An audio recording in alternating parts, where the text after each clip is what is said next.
निगाहों में मंजिल साफ थी, बार बार गिरे मगर गिरकर संभलते रहे। हवाओं ने कोशिशें तो बहुत की, मगर हम वो चिराग थे जो आंधियों में भी जलते रहे। इन्हीं सुंदर पंक्तियों के साथ मैं किरण अपने YouTube चैनल साहित्यिक सोचों में आप सभी का हार्दिक स्वागत एवं अभिनंदन करती हूँ। आप सभी से विनम्र करबद्ध निवेदन है कि आप मेरे वीडियो को ज़्यादा से ज़्यादा लाइक, शेयर एंड सब्सक्राइब करें। आज का टॉपिक हम कुछ इस गद्यांश के माध्यम से शुरू करते हैं। विवेक एक होनहार छात्र है। विवेक के पिता प्रधानाध्यापक तथा विवेक की माता गृहिणी है। विवेक की एक छोटी बहन भी है। विवेक एक संयुक्त परिवार में रहता है तथा विवेक अपने परिवार में सबका लाडला है।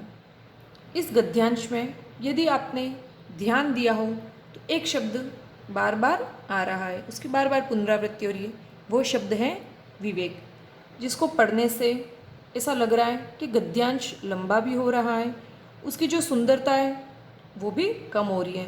तो शब्दों की पुनरावृत्ति रोकने के लिए तथा वाक्यों को सुंदर बनाने के लिए हिंदी साहित्य में संज्ञा के स्थान पर जिन शब्दों का प्रयोग किया जाता है उन्हें कहते हैं सर्वनाम। तो आज हम शुरू करते हैं हमारा अगला टॉपिक, सर्वनाम।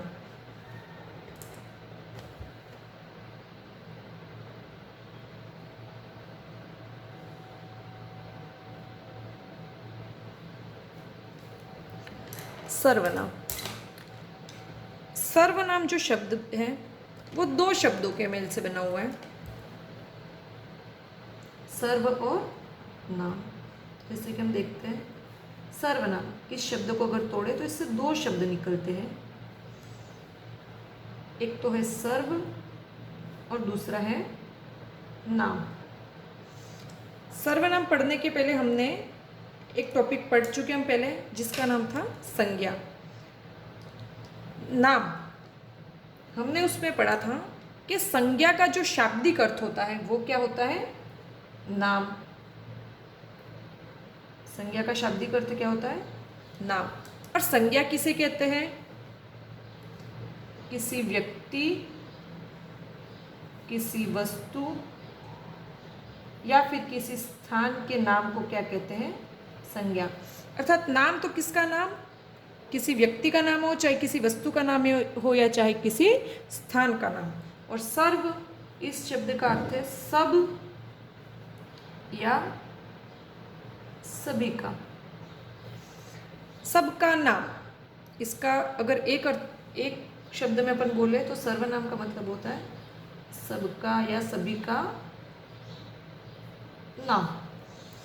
सबका किसका, किसी व्यक्ति का, वस्तु का या स्थान का। अर्थात किसी व्यक्ति, वस्तु या स्थान के नाम की जगह हम जिन शब्दों का प्रयोग कर सकते हैं वो सारे शब्द क्या कहलाएंगे, हमारे सर्वनाम। तो जल्दी से सर्वनाम की परिभाषा हम लिख लेते हैं।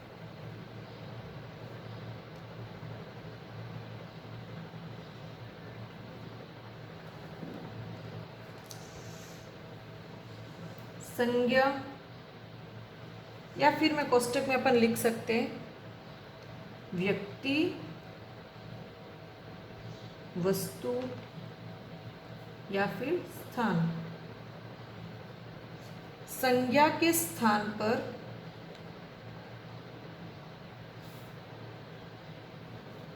प्रयुक्त होने वाले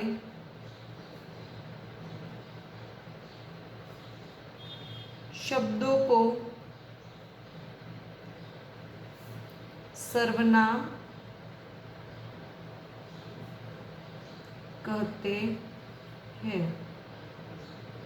ठीक है, तो हमने परिभाषा लिख दी। संज्ञा के स्थान पर प्रयुक्त होने वाले शब्दों को क्या कहते हैं, सर्वनाम। या फिर मैं कहूँ व्यक्ति, वस्तु या स्थान के नाम की जगह जिन शब्दों का मैं प्रयोग कर सकती हूँ वो क्या कहलाएंगे, हमारे सर्वनाम शब्द।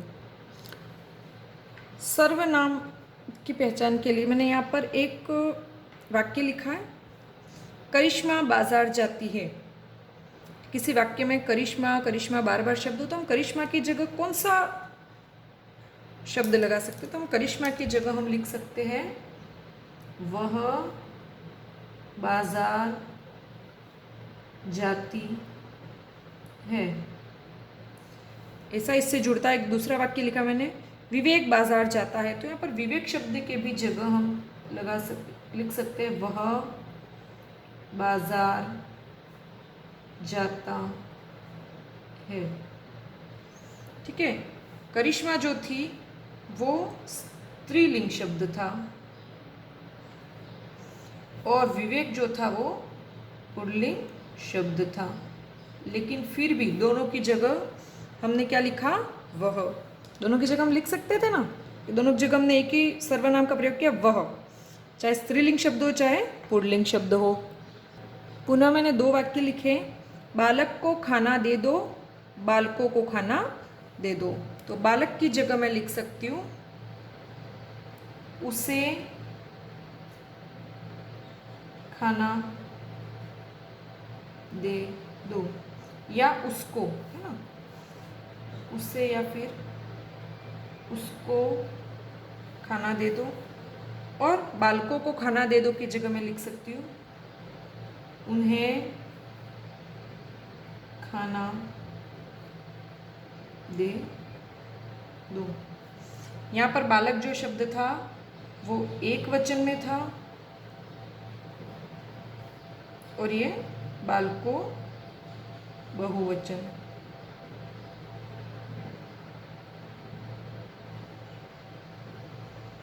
ठीक है। तो एक वचन और बहुवचन, एक वचन जब था हमने तब कहा उसे, लेकिन जब बहुवचन बनाया तो हमने उसको परिवर्तन करके सर्वनाम में परिवर्तन हो गया और उन्हें हो गया। इन वाक्यों को देख करके हमें समझ में आ रहा है कि सर्वनाम पर लिंग का तो कोई फर्क नहीं पड़ता, लेकिन एक वचन का फर्क पड़ता है। मतलब सर्वनाम भी कैसा है, इसमें परिवर्तन तो संभव है, सिर्फ लिंग को छोड़ करके सर्वनाम शब्दों पर बाकी सभी बातों का फर्क पड़ता है। तो इसे हम लिख देते हैं, सर्वनाम विकारी शब्द है। संज्ञा की भांति यह भी कैसा है, विकारी शब्द है, जिस पर वचन पुरुष कारक आदि का प्रभाव पड़ता है, लेकिन लिंग, कोष्टक में लिख देते, स्त्रीलिंग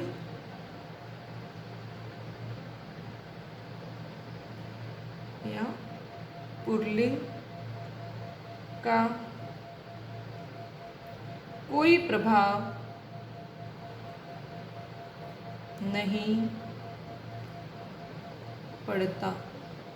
ठीक है। तो संज्ञा की भांति सर्वनाम भी विकारी शब्द तो है, लेकिन संज्ञा जिस तरीके से लिंग निर्धारण का एक महत्वपूर्ण घटक था, लेकिन सर्वनाम पर लिंग का किसी प्रकार का कोई प्रभाव नहीं पड़ता है। इसको और भी कुछ उदाहरणों के माध्यम से स्पष्ट कर देती हूँ मैं। जैसे कि मैं कहूँ, मैं जाता हूँ। ठीक है। अगर कोई लड़का होगा तो वो कहेगा मैं जाता हूँ, लेकिन कोई लड़की होगी तो क्या कहेगी, मैं जाती हूँ। तो चाहे लड़का हो चाहे लड़की, दोनों के लिए हमने एक ही सर्वनाम का प्रयोग किया, मैं, और कोई परिवर्तन नहीं हुआ। जैसे कहूँ, कोई आया है, मतलब कोई आया है, या फिर कहूँ कोई आई है। तो वाक्य को पढ़कर पता चल रहा है कि यहाँ पर कोई पुरुष था और यहाँ पर कोई स्त्री थी, लेकिन कौन थी वो फिक्स नहीं है। तो यहाँ पर इन वाक्यों को पढ़ के समझ में आ रहा है कि सर्वनाम पर लिंग का किसी प्रकार का कोई फर्क नहीं पड़ता, कोई प्रभाव नहीं पड़ता। सर्वनाम सभी लिंगों के साथ समान रूप से होता है। जैसे मैं कोई, वह, यह। सर्वनामों की पहचान कैसे की जाए? हर वाक्य में जरूरी नहीं कि सर्वनामों का प्रयोग होता है। एक वाक्य लिखती हूँ मैं, जैसी करनी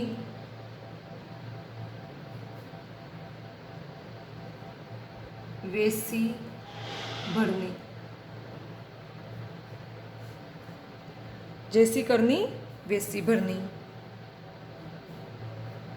तो आप कहोगे भाई जैसी और वैसी ये दोनों आपस में जुड़े हुए संबंध वाचक सर्वनाम है इसमें।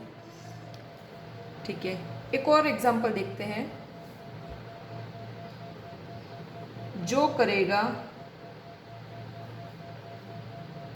सो भरेगा। अब मुझे आप बताइए कि जैसी करनी वैसी भरनी, तो इसमें मैं अगर प्रश्न पूछूं कैसी करनी, तो आप क्या इसमें किसी व्यक्ति का नाम ले सकते हो कि राम की करनी, राम की भरनी? नहीं ना। किसी स्थान का नाम ले सकते हो, किसी वस्तु का नाम ले सकते हो, तो इसका कोई उत्तर हमें नहीं मिलता। लेकिन मैं करूँ क्या हो कि जो करेगा सो भरेगा, तो यहाँ पर जो के स्थान पर मैं लिख सकती हूँ राम, राम करेगा राम भरेगा। लता, प्रिया, कोई भी इंसान का नाम मैं कह सकती हूँ कि जो करेगा सो भरेगा। तो सर्वनाम पहचान करने के लिए जो वाक्य है उन शब्दों में देखो कि क्या किसी व्यक्ति, वस्तु या स्थान का वो बोध कराते हैं। अगर हाँ, उनमें उनको प्रश्न पूछा जाए उसमें किसी व्यक्ति, वस्तु या स्थान का उत्तर में जवाब उत्तर आता है तब तो वो सर्वनाम होगा। लेकिन यहाँ पर जैसी और वैसी ये सर्वनाम ना हो करके ये अव्यय है। ऐसे ही एक और उदाहरण देखते हैं।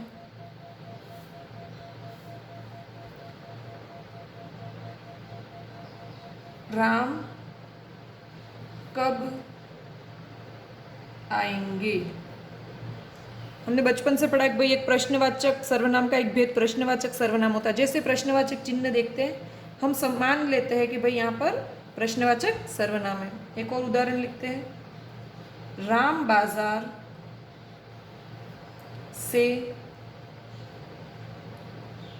क्या लाया? राम बाजार से क्या लाया? दोनों में प्रश्न, लेकिन एक सर्वनाम शब्द वाला वाक्य है और एक नहीं है। अब इसकी पहचान कैसे की जाए? तो इसमें प्रश्न बनाने वाले शब्द कौन से? कब और क्या। अब मैं आप सोचो राम कब आएंगे, अब इस कब का उत्तर क्या हो सकता है? कोई समय, या फिर मैं कह सकती हूँ राम की कब की जगह में क्या किसी व्यक्ति, वस्तु या स्थान का नाम ले सकती हूँ? नहीं ना। किसी व्यक्ति का कब की जगह क्या राम लिखा जा सकता है? नहीं। कोई वस्तु पुस्तक लिखा जा सकता है? नहीं। कोई स्थान जयपुर लिखा जा सकता है? नहीं। अर्थात यह जो है सर्वनाम की परिभाषा पर खरा नहीं उतरता, क्योंकि सर्वनाम की परिभाषा तो ये कहती है कि संज्ञा के स्थान पर आने वाले शब्द सर्वनाम होते हैं। तो यहाँ पर कोई संज्ञा शब्द, इसके उत्तर में संज्ञा शब्द नहीं आकर समय निकलता है, जिसके खातिर ये कालवाचक क्रिया विशेषण का उदाहरण है। लेकिन मैं कहूँ राम बाजार से क्या लाया, तो क्या में मैं किसी वस्तु का नाम ले सकती हूँ या फिर किसी व्यक्ति या प्राणी का? क्या लाया? वस्तु जैसे मैं कह राम बाजार से पुस्तक लाया कह सकती हूँ मैं। राम बाजार से तोता लेके आया, गाय लेके आया कह सकती हूँ मैं। तो जिस प्रश्न के उत्तर में जो शब्द किसी संज्ञा शब्द के स्थान पर प्रयुक्त हो वो तो सर्वनाम होगा, लेकिन जिस शब्द का प्रयोग किसी संज्ञा के स्थान पर नहीं होता है वो सर्वनाम नहीं होगा। तो जैसी, वैसी और कब, ये जो शब्द है वो किसी संज्ञा के स्थान पर प्रयुक्त नहीं हुए, इनका प्रयोग किसी और अर्थ में हुआ है, जिसके खातिर ना तो ये वाक्य और ना ही ये वाक्य सर्वनाम का उदाहरण है।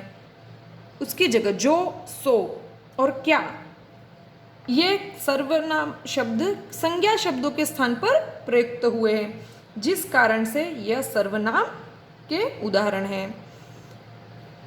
और भी इनको विस्तृत रूप में वर्णन हम करेंगे जब सर्वनाम के एक एक भेद को मिलेंगे। आज हम सर्वनाम के जो प्रकार है, भेद है, उसको देख लेते हैं। सर्वनाम के भेद या मैं कहूँ प्रकार।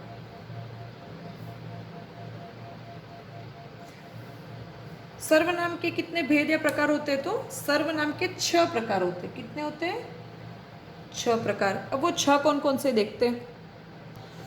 तो सर्वनाम के 6 भेद होते हैं। पहला भेद पुरुषवाचक सर्वनाम, निश्चयवाचक सर्वनाम, अनिश्चयवाचक सर्वनाम, संबंधवाचक सर्वनाम, प्रश्नवाचक सर्वनाम और निजवाचक सर्वनाम। हर शब्द में ज़रूर नहीं संज्ञा और सर्वनाम का प्रयोग हो, तो हमें पहले तो इनकी पहचान सीखनी होती है कि किस शब्द में सर्वनाम या संज्ञा शब्द है। हम कल पुरुषवाचक सर्वनाम, सर्वनाम का पहला भेद विस्तृत वर्णन के साथ पढ़ेंगे। तो मैं आशा करती हूँ कि आज ही आप इसको अच्छे से घर पर पढ़ ले, तैयार कर ले अपने हिसाब से। कल हम पुरुषवाचक सर्वनाम को प्रारंभ करेंगे। तब तक के लिए धन्यवाद। अगर आपको मेरा आज का वीडियो पसंद आया है तो प्लीज़ ज़्यादा से ज़्यादा इसको लाइक, शेयर और सब्सक्राइब करना तो बिल्कुल भी ना भूलें। धन्यवाद।